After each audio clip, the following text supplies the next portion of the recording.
Assalamualaikum warahmatullahi wabarakatuh. Saya dari kelompok 8 beranggotakan Natael Girsang, Juliansa, dan Tegar Afandi. Di sini saya akan mempresentasikan hasil kinerja dari kelompok saya, kelompok 8. Analisis karakteristik individu dengan keluhan kelelahan kerja pada pengemudi taksi di Rungkut, Surabaya. Pekerja pengemudi adalah suatu pekerja yang memerlukan konsentrasi tinggi karena membutuhkan perpaduan yang tepat dan cepat antara otak, tangan, kaki, dan mata, sehingga pengemudi merupakan pekerja yang memiliki risiko tinggi mengalami kelelahan kerja dan berbagai gangguan kesehatan lainnya. Lelah diartikan sebagai keadaan fisik dan mental yang berakibat pada menurunnya daya kerja dan berkurangnya ketahanan tubuh seseorang saat bekerja. Faktor-faktor yang dapat menyebabkan kelelahan kerja meliputi kesegaran jasmani, kebiasaan merokok, masalah fisiologi, status kesehatan, jenis kelamin, status kesehatan waktu kerja, beban kerja, usia, dan masalah lingkungan kerja. Penelitian ini dilakukan kepada pengemudi taksi Bluebird di Surabaya. Dahulu taksi Bluebird ini dikenal dengan nama Kendra Taksi City. Chandra Taksi merupakan sebuah usaha keluarga yang menyewakan mobil pribadi secara khusus. Waktu kerja pengemudi taksi Bluebird rata-rata per hari lebih dari 8 jam. Jam kerja dibagi menjadi dua, yaitu pada siang hari mulai pukul 3.00 pagi dan 24 malam, atau 21 jam per hari disebut dengan tim pagi dan malam hari mulai pukul 14.00 dan siang 12.00. Siang atau 22 jam disebut dengan pengemudi tim malam. Berdasarkan data yang diperoleh ditemukan bahwa kecelakaan kerja pada pengemudi taksi sering terjadi pada pukul 11.00 sampai dengan 17.00. Lokasi kejadian kecelakaan ini banyak terjadi di perempatan jalan. Tabrakan terjadi karena pengemudi mengalami kelelahan dan tetap memaksakan diri untuk bekerja. Penelitian ini bertujuan untuk mengetahui analisis karakteristik individu dengan keluhan kelelahan kerja pada pengemudi taksi di Rungkut, Surabaya. Ya, untuk selanjutnya, pengambilan data dalam penelitian ini yaitu menggunakan alat bantu berupa kuesioner, sedangkan pengukuran berat badan menggunakan alat ukuran timbangan dan tinggi badan menggunakan mikrotoy statur meter. Pengumpulan data dilakukan setelah responden diberi penjelasan sebelum persetujuan dan informed consent. Data dianalisis dengan univariat dan bivariat menggunakan uji Chick-Square. Penelitian ini telah memperoleh persetujuan dari Komisi Etik Penelitian Kesehatan Masyarakat Universitas Airlangga pada tanggal 19 Oktober 2016. Slide selanjutnya untuk hasil gambaran umum lokasi penelitian. Pool taksi Rungkut Surabaya dipimpin oleh seorang kepala satelit dan di dalamnya terdapat beberapa karyawan lain seperti bagian operasional, bagian penasihat hukum, bagian bengkel, dan bagian administrasi. Armada taksi di Pool Rungkut ini berjumlah 245 armada dan pengemudi yang berjumlah 310 yang terdiri dari tim siang dan tim malam. Hubungan umur pengemudi terhadap tingkat keluhan kelelahan kerja. Umur pengemudi dikategorikan menjadi dua umur, yaitu kurang dari 40 dan lebih dari 40 tahun. Tabel 1 di atas dapat dilihat bahwa umur pengemudi taksi Pool di Rungkut Surabaya tidak mengalami kelelahan kerja, terutama pada umur pengemudi taksi yang lebih dari 40 tahun.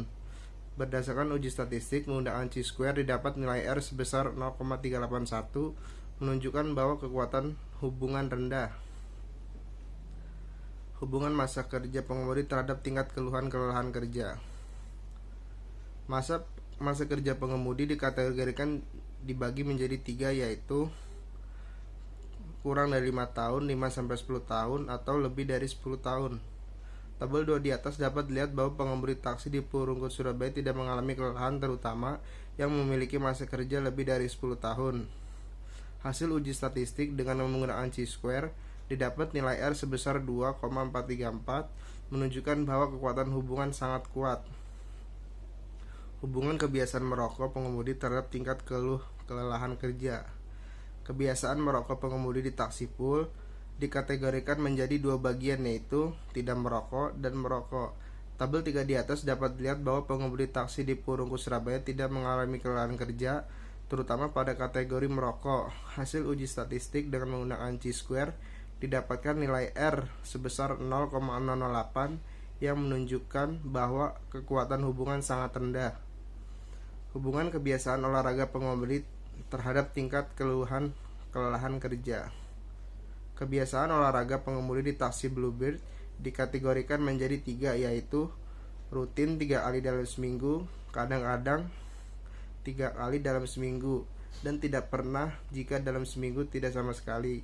Tabel 4 di atas dapat dilihat bahwa pengemudi taksi di Purungkus Surabaya tidak mengalami kelelahan terutama pada kebiasaan olahraga kadang-kadang, yaitu jika 3 kali dalam seminggu. Hasil uji statistik dengan menggunakan Chi-square didapat nilai R sebesar 1,409 yang menunjukkan bahwa kekuatan hubungan sangat kuat. Tabel 1 hubungan umur pengemudi taksi di Polrungkut Surabaya. Kategori umur dibagi menjadi 2, kurang dari 40 tahun dan lebih dari 40 tahun. Total pengemudi yang tidak lelah N sama dengan 35%, sama dengan 70. Total pengemudi yang lelah N sama dengan 15%, sama dengan 30. Total N sama dengan 50 dan total persen sama dengan 100. Tabel 2. Hubungan masa kerja pengemudi taksi di Polrungkut Surabaya. Kategori masa kerja dibagi menjadi 3, kurang dari 5 tahun, 5 sampai dengan 10 tahun, dan lebih dari 10 tahun. Total dari pengemudi yang tidak lelah N sama dengan 35%, sama dengan 70. Pengemudi yang tidak lelah sama dengan 15%, sama dengan 30. Total N sama dengan 50, total persen sama dengan 100. Slide selanjutnya, tabel 3. Hubungan kebiasaan merokok pengemudi taksi di Polrungkut Surabaya. Kategori kebiasaan merokok dibagi menjadi 2, tidak merokok dan merokok. Total dari pengemudi yang tidak lelah N sama dengan 35%, sama dengan 70. Kemudian total dari pengemudi yang lelah N sama dengan 15%, sama dengan 30. Total N sama dengan 50, total persen sama dengan 100. Tabel 4. Hubungan kebiasaan olahraga pengemudi di taksi Polrungkut Surabaya. Kategori kebiasaan olahraga terbagi menjadi 3. Yang pertama rutin, kedua kadang-kadang, ketiga tidak pernah. Total dari pengemudi yang tidak lelah N sama dengan 35%, sama dengan 70. Lelah N sama dengan 15%, sama dengan 70. Total N sama dengan 50 dan total persen sama dengan 100. Tabel kelima, hubungan status gizi pengemudi di taksi Polrungkut Surabaya. Kategori status gizi dibagi menjadi 4, yang pertama kurus, yang kedua normal, yang ketiga gemuk, dan yang terakhir obesitas. Total pengemudi yang tidak lelah N sama dengan 35%, sama dengan 70. Total pengemudi yang lelah N sama dengan 15%, sama dengan 30. Total N sama dengan 50 dan total persennya sama dengan 100.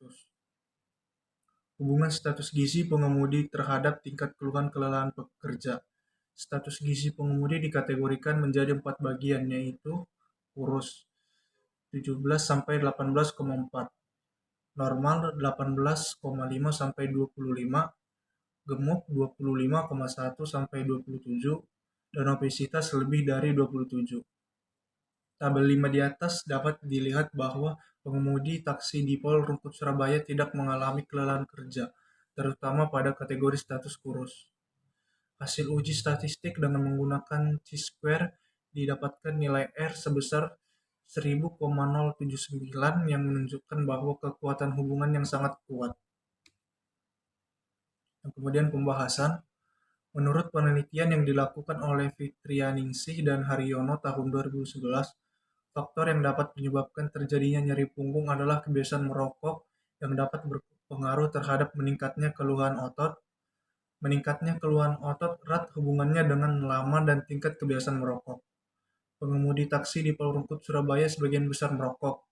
Penyebab pekerja mengonsumsi rokok karena dengan merokok Pekerja akan merasa lebih percaya diri atau bergairah, lebih berkonsentrasi saat bekerja dan dapat mengurangi rasa lelah. Stres dan diri atau bergairah, lebih berkonsentrasi saat bekerja dan dapat mengurangi rasa lelah, stres dan bosan sehingga mengonsumsi rokok menjadi suatu kebiasaan yang dilakukan oleh pengemudi. Kebugaran jasmani adalah kemampuan tubuh seseorang dalam melakukan pekerjaan atau kegiatan sehari-hari tanpa menimbulkan kelelahan yang berarti. Sedangkan olahraga merupakan bentuk aktivitas fisik yang terencana, terstruktur, dan berkesinambungan serta melibatkan gerakan tubuh berulang-ulang dengan aturan tertentu yang bertujuan untuk meningkatkan kebugaran jasmani. Kementerian Kesehatan RI tahun 2015. Menurut Hairi tahun 1989 dan Hopkins tahun 2002, dalam Sedarmayanti 2011 mengatakan bahwa kesegaran jasmani adalah kemampuan tubuh manusia untuk dapat melakukan penyesuaian terhadap beban fisik yang sedang dihadapi, tetapi tanpa menimbulkan kelelahan yang berarti dan sebagai kapasitas cadangan untuk melakukan aktivitas selanjutnya. Pada penelitian ini, kebiasaan olahraga pengemudi taksi di Palu Rungkut, Surabaya menunjukkan kekuatan pada hubungan sangat erat antara kebiasaan olahraga dengan kelelahan pekerja. Kemudian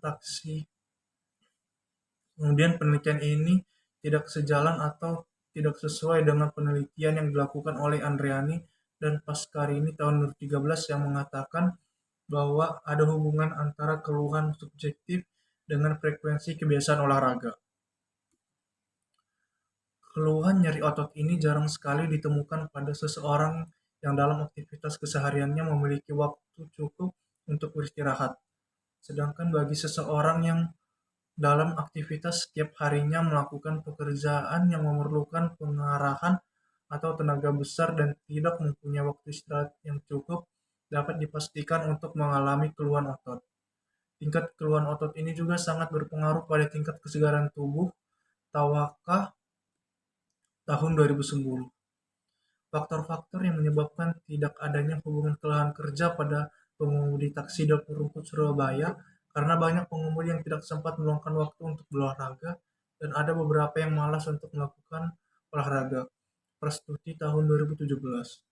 Tingkat kesegaran tubuh yang rendah akan berdampak pada tingginya resiko pada penyakit keluhan otot. Keluhan otot tersebut akan meningkatkan sejalan dengan bertambahnya aktivitas fisik. Tarwaka tahun 2010. Menurut Tarwaka dan kawan-kawan tahun 2004, olahraga berhubungan dengan kebugaran jasmani seseorang. Seseorang yang terbiasa berolahraga akan memiliki kebugaran jasmani yang lebih baik dibandingkan seseorang yang tidak terbiasa melakukan olahraga.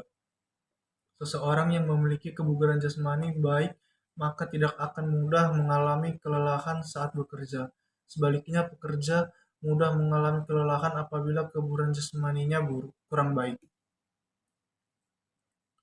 Status gizi pengemudi di taksi Palu Rungkut, Surabaya menunjukkan kekuatan hubungan yang sangat kuat antara status gizi dengan keluhan kelelahan kerja pada pengemudi taksi.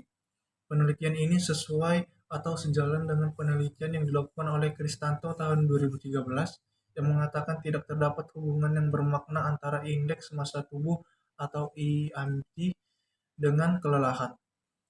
Penelitian ini tidak sejalan atau tidak sesuai dengan penelitian yang dilakukan Cialevi dan kawan-kawan pada tahun 2012 yang mengatakan terdapat hubungan antara status gizi atau indeks massa tubuh dengan kejadian kelelahan pada pengemudi bus CV. Makmur jurusan Medan Pekanbaru, indeks massa tubuh yang tidak normal dapat mempengaruhi beban kerja bagi tenaga kerja. Pengemudi yang gemuk akan terlalu kurus akan berdampak bagi kondisi fisik pada saat bekerja. Pengemudi tidak akan bisa bekerja dengan lincah karena saat bekerja merasa terganggu oleh berat badan tubuhnya. Orang yang memiliki tubuh besar jika banyak gerak lebih cepat lelah dan kinerjanya menurun. Faktor-faktor yang dapat mempengaruhi kebutuhan gizi seseorang yaitu ukuran tubuh. Semakin besar ukuran tubuh seseorang, maka semakin besar kebutuhan kalori. Jika gizi seimbang, maka kesehatan tenaga kerja dapat dipertahankan dan tenaga kerja akan dapat bekerja dengan baik, tidak mudah lelah atau capek, dan mengurangi terjadinya tingkat kesalahan. Sekian presentasi dari kelompok kami. Jika ada tutur kata yang salah, kami minta maaf. Sekian, terima kasih.